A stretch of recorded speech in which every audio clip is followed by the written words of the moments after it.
Revelations by the Boston Globe have prompted new efforts to make the benefits of city contracting more inclusive, whether by race or gender. Among the groups pressing for reforms is Lawyers for Civil Rights. To outline the problem and some possible remedies is the group's Economic Justice Project Director, Priya Lane. Thank you very much for being with us, Priya. Thank you for having me. Just to review a little bit with city contracting, there is this number that's less than 1%. Is it, did they really put the decibel in the right place? Yeah. Explain that one. Yeah, so the Globe did a study and found that less than 1% of $664 million taxpayer dollars that the city is giving out to contractors is going to women and minority certified businesses. Now, is this the kind of thing that could happen in a lot of cities around the country, or is this maybe quite different? I mean, this could happen in a lot of cities when cities don't take sort of proactive measures to make sure it doesn't happen.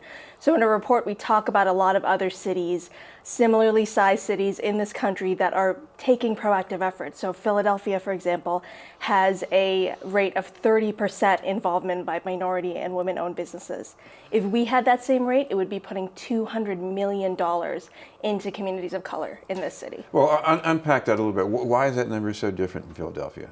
Well, so Philadelphia is doing a lot of different things, and cities all over the country are doing a lot of different things. So there are different options.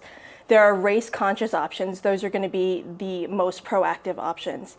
And things like giving subcontractors who are minority-owned either a discount on bids or giving them some sort of preference, or even just taking diversity into account. Massport did that with the Omni Hotel project in Seaport, and had a really diverse group of contractors that in turn caused $7 million to go back into the project from minority investors. So it can also be a win-win situation for the city.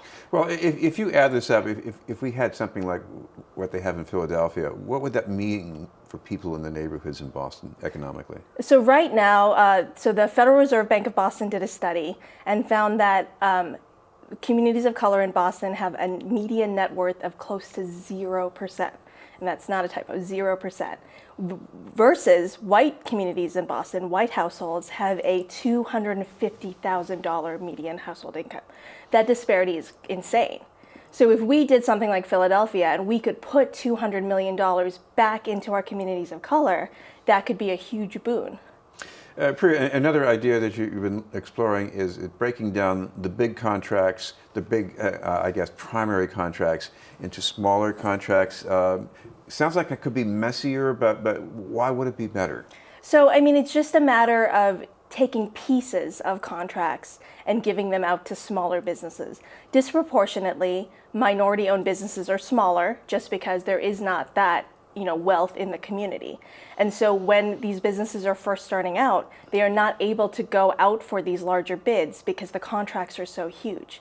Cities all over the country break down these bids. For example, instead of providing food for every single public school in Boston, maybe you could provide food for one school, right? That's an easy lift for a small food business. But a small food business would not be able to provide food for every BPS school.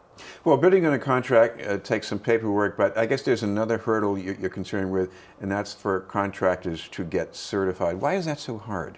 It's different. There's different things, right? Sometimes they have to get so much together that they're not able to do it without resources. We try to help with that, but sometimes it's just really burdensome. Cities across the country are making that process less burdensome, so more minority-owned businesses can certify. But in this situation, I mean, that doesn't even seem to be the problem, right? Cities are the city of Boston is pushing these small businesses to certify, but they have to give them the contracts once they certify. Another part of the mix here are the specifications for a task or a project. What's the problem with those?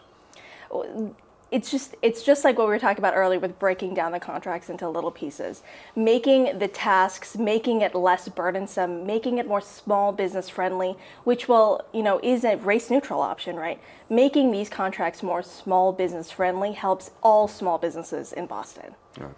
We're talking with Priya Lane from Lawyers for Civil Rights. Priya, I guess another thing here is about outreach on contracts. Is it enough to just put something out to bid in some public place and people will come running for it? Or what else do you need to do exactly? So, it's a simple matter of making these small businesses aware that they can bid for the contracts. The city's doing that to a certain extent to push for certification.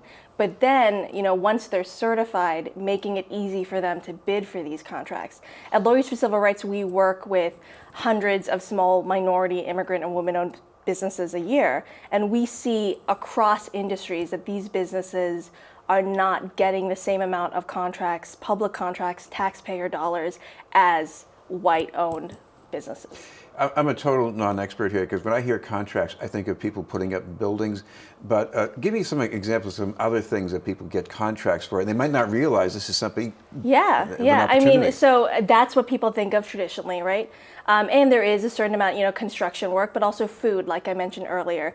Everybody eats. All the city offices eat. They need food.